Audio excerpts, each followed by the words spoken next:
Good evening and welcome to KiniNews. Here are today's top stories. The clash between two former prime ministers continues, with Najib Abdul Razak today taking a swipe at a tycoon who's linked to Dr Mahathir Mohamad. This comes after the tycoon expressed embarrassment that a convicted criminal was invited as a guest of honor to a forum that happened yesterday. Tycoon Lee Kim Yew expressed embarrassment over Najib Abdul Razak's appearance at the World Chinese Economic Forum yesterday. However, the former Prime Minister appears unfazed.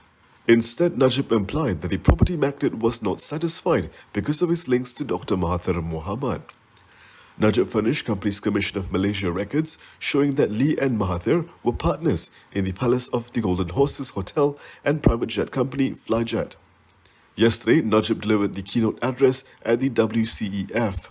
He was also the guest of honor during the gala dinner and award ceremony. Lee, who was among the WCEF founders, said having the former premier involved was a huge embarrassment. However, he noted that he was no longer associated with the forum. Lack of action from the Malaysian Anti-Corruption Commission to investigate one of its own has forced a prominent member of the Commission's Consultation and Corruption Prevention Panel to resign. Edmund Terence Gomez has resigned from the MACC's Consultation and Corruption Prevention Panel in protest.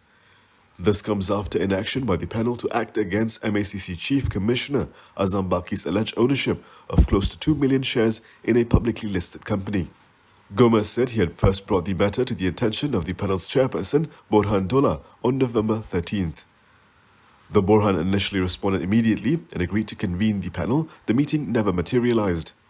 Gomez said he wrote 2 more times to Borhan about the matter and attached more information he received about the business links to Azam's family. However, he did not receive any response to either of the letters. His last letter to Borhan was on December 14th, in which he said he would be forced to submit his resignation from the panel if he did not hear from Borhan on the matter. Gomez, who is a professor of political economy at University Malaya, also described the delay in convening a meeting on the issue as being extremely irresponsible.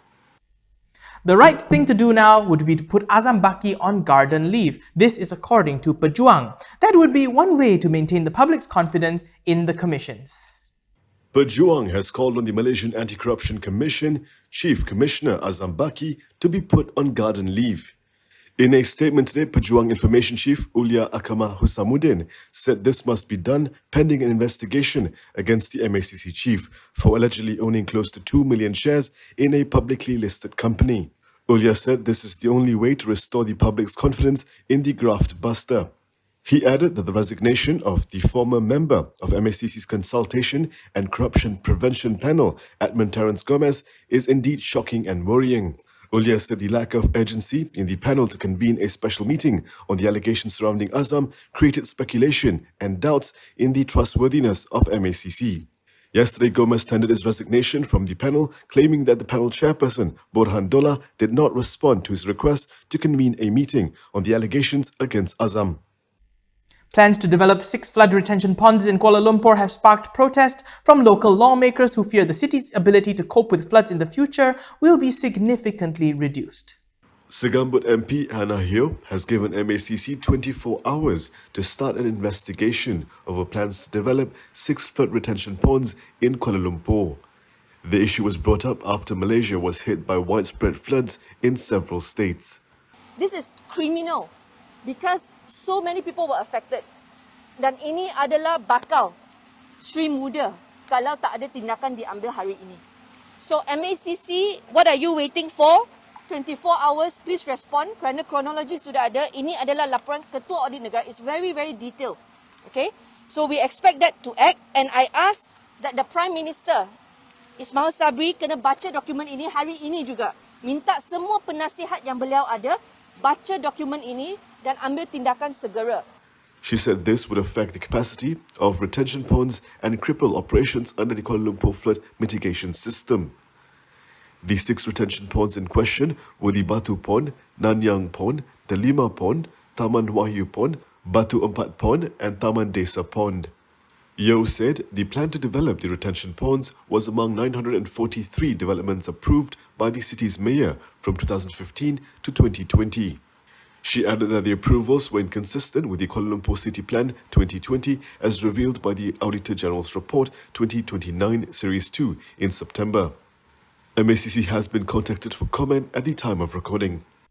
We've got a message from our sponsor, and when we're back, a mufti has a tip for politicians following damaging publicity stunts.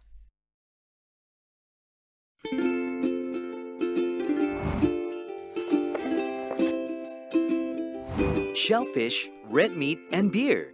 If you love indulging in these foods, you may end up with high uric acid level in your blood. These foods consist high level of purine, a substance that will eventually break down into uric acid and be excreted through our urine. It is recommended that the amount of dietary purines should be kept between 600 to 1000 milligrams per day. Having too much uric acid in your blood can cause attacks of gout. It can also cause kidney stones and blockage in the kidney. The crystallization of the excessive uric acid in your blood can be eased by reducing purine-rich food to only 100 to 150 milligrams daily, maintaining a healthy lifestyle, and consuming urinary alkalinizer like Ural. It consists of sodium bicarbonate, citric acid, and sodium citrate that increases the urinary pH and solubility of uric acid to prevent crystallization. Best of all, it's lemon-flavored and sugar-free. Ural, effective urinary alkalinizer. Neutralize your uric acid problem now.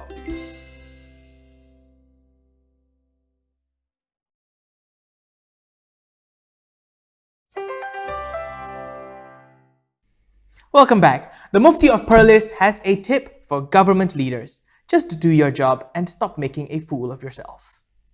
Perlis Mufti Muhammad Asri Zainal Abidin wants ministers to stick to their own jobs. He said this after several ministers have become joke fodder following media stunts linked to flood relief efforts. Macam mana nak takbir urus banjir supaya berjalan dengan baik, bantuan, keadaan, macam mana nak menyelamat, bagaimana nak atur keadaan. Itu tugasan menteri. Dia tak perlulah dia pun nak pergi angkut bantai, selimut, nak pergi basuh, nak pergi sembok, ayam ke apa, tak layak. Bila dia buat benda macam tu, jadi drama. Bila jadi drama, benda tu jadi tak habis-habis. Untuk jadi satu kelucuan di dalam media yang tak baik untuk negara. So lama-lama tak berwibawa kerajaan. The government has been dealing with a number of public relations setbacks over the conduct and remarks of ministers during the recent flooding. For example, Women, Family and Community Development Minister Rina Harun came under fire after a video emerged of her spraying a water jet on a seemingly clean corridor at a flood relief center. According to the Welfare Department, which is under Rina's ministry, the minister used the water jet to remove lizard and bird droppings. Prime Minister Ismail Sabri Yaakob also got brickbats after a separate video showed him shoveling a single scoop of mud for photographers.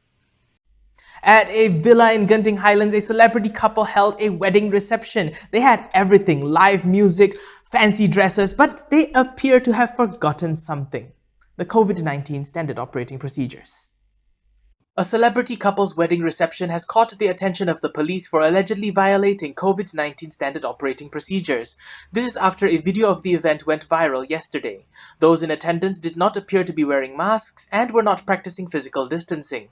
The wedding reception is said to be held at a villa in Genting Highlands. Bentong District Police Chief Zaiham Muhammad Kahar said in a statement today that the police will be tracking down all those who attended the event.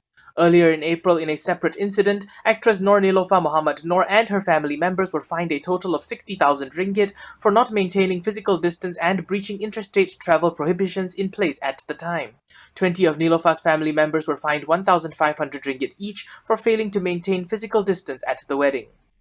Warisan, which has now expanded to cover Peninsular Malaysia, is now short of one state assembly person. Former Sabah Minister Peter Anthony has quit Warisan to form a new political party. In a brief news flash, Bernama quoted him as saying that the new party will be cooperating with the GRS-led Sabah state government. According to another report by Utusan Malaysia, Anthony was joined by Limbahau State Assembly person Juil Noetim in leaving Warisan. The announcement came 2 weeks after Anthony was ordered by the Kuala Lumpur Sessions Court to enter his defence to charges of using false documents relating to a system maintenance contract 7 years ago. That's a wrap for Kini News this evening. For more stories, go to KiniTV.com. Don't forget to follow us on our social media on Instagram, Twitter, YouTube and Facebook to get the latest news headlines. If you'd like to support the independent media, please do consider a subscription to MalaysiaKini.com. When you're heading out, don't forget your mask, and when you can, do try to stay home. I'm Daniel Anthony. Thank you for watching, and as always, stay safe, Malaysia. Everyone wants to see these scenes bigger. That's why we've got bigger TVs for everyone to enjoy them bigger. Watch colors come to life on a large screen. LG NanoCell.